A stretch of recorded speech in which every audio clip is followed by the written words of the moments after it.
नमस्कार साथियों, कैसे हैं आप सभी। साथियों, आज का टॉपिक बहुत ही इंपॉर्टेंट होने वाला है। साथियों, आज हम लेकर आए हैं रेलवे ग्रुप डी 2026 के लिए एक प्रीवियस ईयर क्वेश्चन पेपर। साथियों, इसमें हमने जीके जीएस के अति संभावित प्रश्नों को लिया है जो आपकी आगामी परीक्षा railway group D, railway NTPC, railway RPF constable, railway RPF SI, railway technician, railway loco pilot अन्य सभी परीक्षाओं के लिए अति महत्वपूर्ण होंगे। साथियों, जैसा कि आपको पता है, रेलवे ग्रुप डी का एग्जाम 3 अगस्त से स्टार्ट हो रहा है। उसके लिए यह वीडियो बहुत ही इम्पोर्टेंट है। साथियों, यदि आप किसी भी गवर्नमेंट एग्जाम की तैयारी करते हैं तो यह वीडियो बहुत ही इम्पोर्टेंट होगा, तो वीडियो के अंत तक बने रहिए। चलिए हम स्टार्ट करते हैं। साथियों, हमारा पहला क्वेश्चन कहता है कि निम्नलिखित में से किस गवर्नर जनरल ने 1829 में सती प्रथा को समाप्त कर दिया था। इससे पूछा गया कि 1829 ईस्वी में सती प्रथा को किस गवर्नर जनरल ने समाप्त कर दिया था। साथियों, 1829 ईस्वी में सती प्रथा को लॉर्ड विलियम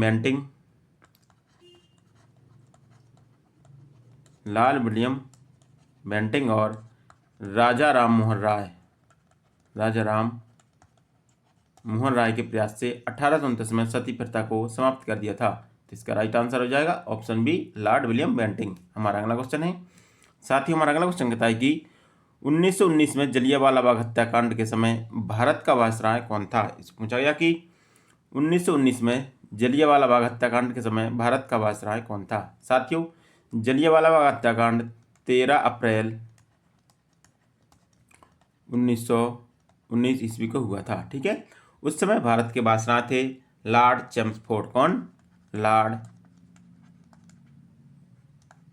चेम्सफोर्ड थे। ठीक है, और जो जलियांवाला बाग है वह अमृतसर पंजाब में स्थित है। इसका राइट आंसर होगा ऑप्शन बी, लॉर्ड चेम्सफोर्ड। हमारा अगला क्वेश्चन है। सिंधु घाटी सभ्यता का प्रमुख बंदरगाह शहर कौन सा है। इस पूछा गया कि सिंधु घाटी सभ्यता का प्रमुख बंदरगाह शहर कौन सा है। साथियों, सिंधु घाटी सभ्यता का प्रमुख बंदरगाह शहर है लोथल वर्तमान में गुजरात राज्य में भोगवा नदी के तट पर है। ठीक है, यह सिंधु घाटी सभ्यता का प्रमुख बंदरगाह था। क्या था? यह सिंधु घाटी सभ्यता का प्रमुख बंदरगाह था। तो इसका राइट आंसर ऑप्शन बी होगा। हमारा अगला क्वेश्चन है। साथियों, हमारा अगला क्वेश्चन कहता है कि भारत की मुख्य भूमि का अक्षांशीय विस्तार किन अक्षांशों के बीच स्थित है। पूछा गया कि भारत की मुख्य भूमि, ठीक है, मुख्य भूमि का अक्षांशीय विस्तार किन अक्षांशों के बीच स्थित है। साथियों, भारत है जो ग्लोब पर उत्तरी पूर्वी अक्षांश में स्थित है। कहाँ पर है? उत्तरी पूर्वी अक्षांश में स्थित है। ठीक है, यह भारत में ग्लोब पर उत्तरी पूर्वी अक्षांश में स्थित है। ठीक है, इसका दक्षिणी बिंदु है कन्याकुमारी। ठीक है, कन्याकुमारी जो है 8 अंश 4 मिनट दक्षिण। ठीक है, इसका उत्तरी बिंदु है इंदिरा कौल। कौन सा है? इंदिरा कौल। यह है 37 अंश 6 मिनट नॉर्थ उत्तर में स्थित है। ठीक है, तो यह है 8 अंश 4 मिनट दक्षिण और 37 अंश 6 मिनट उत्तर में स्थित है। तो इसका राइट आंसर ऑप्शन बी होगा। हमारा अगला क्वेश्चन है। साथियों, हमारा अगला क्वेश्चन कहता है कि हीराकुंड बांध किस नदी पर बनाया गया है। साथियों, वेरी गुड इंपॉर्टेंट क्वेश्चन है। ये कई बार परीक्षा में पूछा गया है, तो आपको बताना है कि जो हीराकुंड बांध है वह किस नदी पर बनाया गया है। साथियों, हीराकुंड बांध उड़ीसा में संबलपुर जिले में। कहाँ पर? उड़ीसा के संबलपुर जिले में महानदी पर स्थित है। कहाँ पर?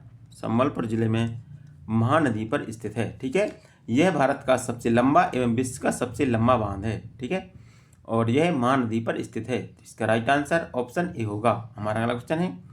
भारत और पाकिस्तान के बीच की अंतर्राष्ट्रीय सीमा रेखा को क्या कहा जाता है। साथियों, आपको बताना है कि भारत और पाकिस्तान के बीच की अंतर्राष्ट्रीय सीमा को क्या कहते हैं। तो भारत और पाकिस्तान की बीच की अंतर्राष्ट्रीय सीमा को हम रेड क्लिफ रेखा कहते हैं। क्या कहते हैं? रेड क्लिफ रेखा है जो भारत और पाकिस्तान के बीच की अंतर्राष्ट्रीय सीमा रेखा है। यदि हम देखें मैकमोहन रेखा भारत और चीन के बीच स्थित है। कहाँ पर है? भारत और चीन के बीच स्थित मैकमोहन रेखा है। डुरंड रेखा भारत और अफगानिस्तान के बीच स्थित है। कहाँ पर? भारत और अफगानिस्तान के बीच डुरंड रेखा स्थित है। ठीक है, तो भारत और पाकिस्तान के बीच की अंतर्राष्ट्रीय सीमा रेड क्लिफ रेखा कहलाती है। तो इसका राइट आंसर ऑप्शन सी होगा। हमारा अगला क्वेश्चन है, भारतीय संविधान के किस अनुच्छेद में संविधान संशोधन की प्रक्रिया का वर्णन है। इसे पूछा गया कि भारतीय संविधान में किस अनुच्छेद में संविधान संशोधन की प्रक्रिया का वर्णन किया गया है। साथियों, भारतीय संविधान में संविधान संशोधन की प्रक्रिया दक्षिण अफ्रीका के संविधान से ली गई थी। कहाँ से? दक्षिण अफ्रीका के संविधान से ली गई थी। ठीक है, इसका उल्लेख संविधान के अनुच्छेद 360 और भाग 20 में किया गया है। ठीक है, संविधान के अनुच्छेद 360 और भाग 20 में इसका उल्लेख किया गया है और यह प्रक्रिया दक्षिण अफ्रीका के संविधान से ली गई है। तो इसका राइट आंसर ऑप्शन बी होगा, अनुच्छेद 360। हमारा अगला क्वेश्चन है, लोकसभा के सदस्यों का सामान्य कार्यकाल कितने वर्ष का होता है। पूछा गया कि जो लोकसभा के सदस्य होते हैं इनके सदस्यों का कार्यकाल कितने वर्ष का होता है। साथियों, संसद के 2 सदन होते हैं। ठीक है, संसद के 2 सदन होते हैं, एक होता है लोकसभा, एक होता है राज्यसभा। ठीक है, जो लोकसभा के सदस्य होते हैं इनके सदस्यों का कार्यकाल 5 वर्ष का होता है। ठीक है, और इनको सदस्यता मतलब इनके जो लोकसभा के सदस्य हैं इनके सदस्यों की न्यूनतम आयु होती है वो होती है 25 वर्ष। और जो राज्यसभा है, राज्यसभा के सदस्यों का कार्यकाल 6 वर्ष का होता है। ठीक है, और इनके सदस्यों की आयु होती है 30 वर्ष, न्यूनतम आयु 30 वर्ष होती है। ठीक है, जो राज्यसभा है यह उच्च सदन कहलाता है। क्या? उच्च सदन। और जो लोकसभा है यह निम्न सदन कहलाता है। क्या? निम्न सदन। ठीक है, तो जो लोकसभा के सदस्यों का कार्यकाल होता है वह 5 वर्ष का होता है। तो इसका राइट आंसर ऑप्शन बी होगा। हमारा अगला क्वेश्चन है, भारतीय संविधान में मौलिक अधिकारों का संरक्षक कौन है। इसे पूछा गया कि भारतीय संविधान में मौलिक अधिकारों का संरक्षक कौन है। साथियों, भारतीय संविधान में मौलिक अधिकारों का संरक्षक है सर्वोच्च न्यायालय। ठीक है, सर्वोच्च न्यायालय अनुच्छेद 32 के तहत मौलिक अधिकारों का हनन होने पर रिट जारी कर सकता है। इसका राइट आंसर ऑप्शन सी होगा। हमारा अगला क्वेश्चन है, भारत में हरित क्रांति का जनक किसे माना जाता है। पूछा गया कि भारत में हरित क्रांति का जनक किसे माना जाता है। तो भारत में हरित क्रांति का जनक डॉक्टर MS स्वामीनाथन को कहते हैं। किसे कहते हैं? डॉक्टर MS स्वामीनाथन को हरित क्रांति का जनक कहते हैं। यदि हम बात करें श्वेत क्रांति का जनक किसे कहते हैं, तो श्वेत क्रांति के जनक डॉक्टर वर्गीज कुरियन को कहते हैं। किसे कहते हैं? डॉक्टर वर्गीज कुरियन को श्वेत क्रांति का जनक कहते हैं। तो भारत में हरित क्रांति के जनक MS स्वामीनाथन को कहते हैं। तो इसका राइट आंसर ऑप्शन बी होगा। हमारा अगला क्वेश्चन है, भारत में राष्ट्रीय आय की गणना किसके द्वारा की जाती है। पूछा गया कि भारत में राष्ट्रीय आय की गणना किसके द्वारा की जाती है। साथियों, भारत में सबसे पहले राष्ट्रीय आय की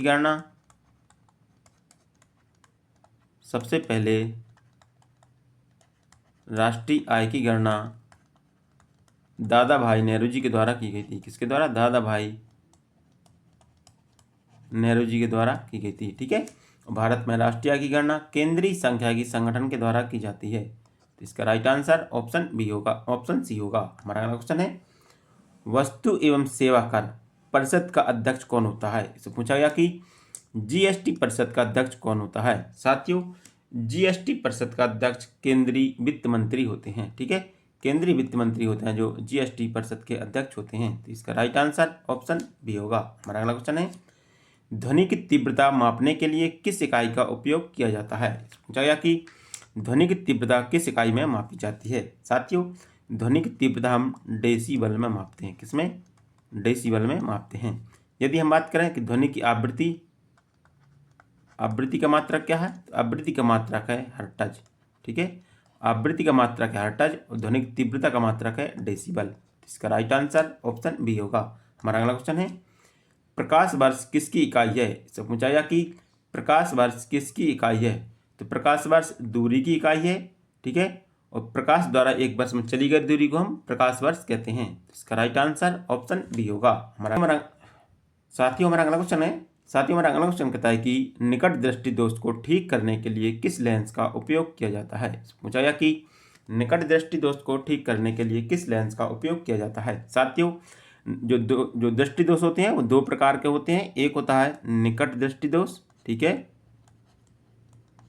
निकट दृष्टि दोष, एक होता है दूर दृष्टि दोष। क्या? दूर दृष्टि दोष। ठीक है, तो इसमें जो निकट दृष्टि दोष है इसके लिए हम अवतल लेंस का उपयोग करते हैं अवतल लेंस का उपयोग। एक होता है दूर दृष्टि दोष जिसके हम उत्तल लेंस का उपयोग करते हैं। ठीक है, यदि हम इसको ट्रिक के माध्यम से याद करें तो इसमें होगा निकट। निकट में 3 अक्षर हैं, तो निकट में 3 है तो इसके लिए हम 4 मतलब अवतल लेंस का उपयोग करेंगे, और दूर में 2 हैं तो इसके लिए हम 3 का उपयोग करेंगे, मतलब उत्तल लेंस का उपयोग करेंगे। ठीक है, तो निकट दृष्टि दोष के लिए अवतल लेंस का उपयोग किया जाता है, तो इसका राइट आंसर ऑप्शन बी होगा। हमारा अगला क्वेश्चन है, निम्नलिखित में से किस धातु को चाकू से आसानी से काटा जा सकता है? बताया कि किस धातु को चाकू से आसानी से काटा जा सकता है। साथियों, जो सोडियम धातु है इसको हम चाकू से काट सकते हैं। ठीक है, और सोडियम धातु को हम मिट्टी के तेल में रखते हैं। किस में रखते हैं? मिट्टी के तेल में रखते हैं, तो इसका राइट आंसर ऑप्शन ए होगा। हमारा अगला क्वेश्चन है, फोटोग्राफी में सामान्यतः किस रसायन का प्रयोग किया जाता है?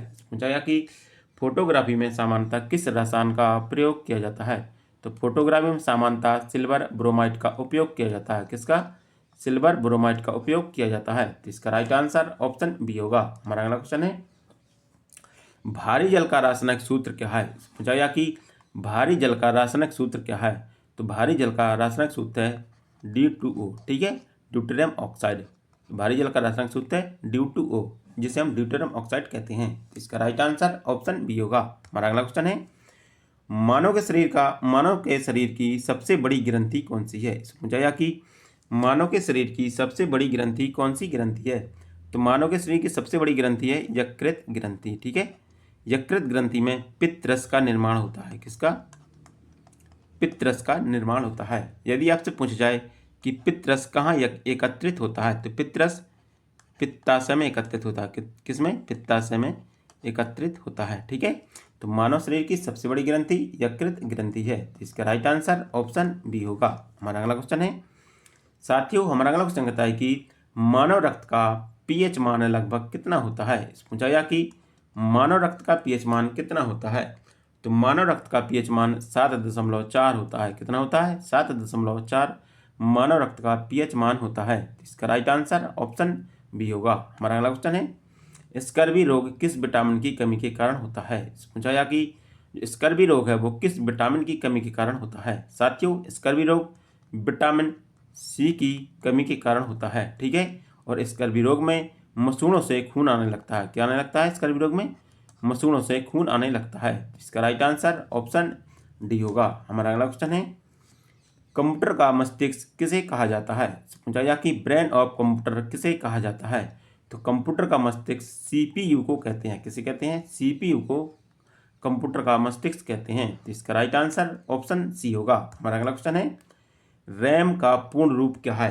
पूछा गया कि रैम का पूर्ण रूप क्या है? तो रैम का पूर्ण रूप है रैंडम एक्सेस मेमोरी। क्या?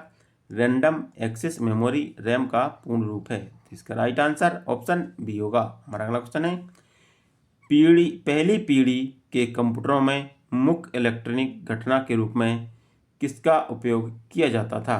पूछा गया कि पहली पीढ़ी के कंप्यूटर के मुख्य इलेक्ट्रॉनिक घटक के रूप में, इसको पूछा गया कि इलेक्ट्रॉनिक घटक के रूप में किसका उपयोग किया जाता था?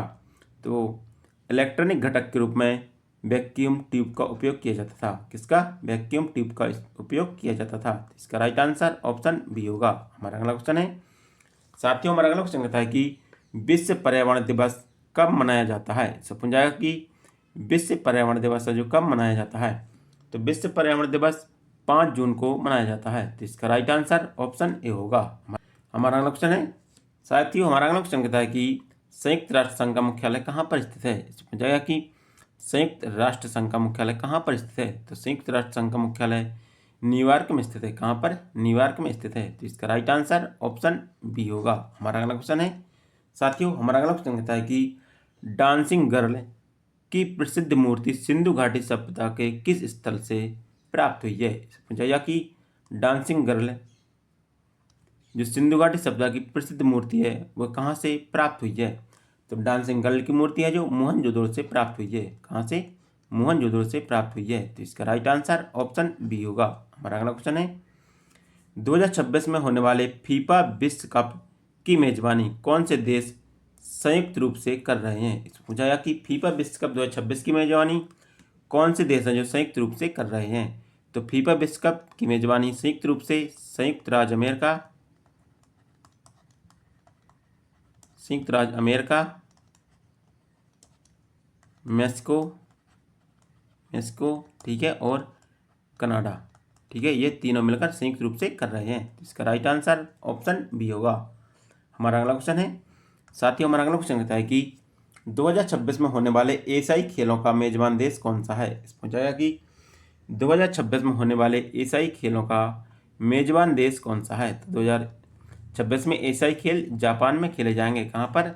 जापान में खेले जाएंगे। तो इसका राइट आंसर ऑप्शन ए होगा। हमारा अगला क्वेश्चन है 2026 में शीतकालीन ओलंपिक खेल का आयोजन किस देश में निर्धारित है। पूछा गया कि 2026 में शीतकालीन ओलंपिक खेल का आयोजन किस देश में निर्धारित किया गया है।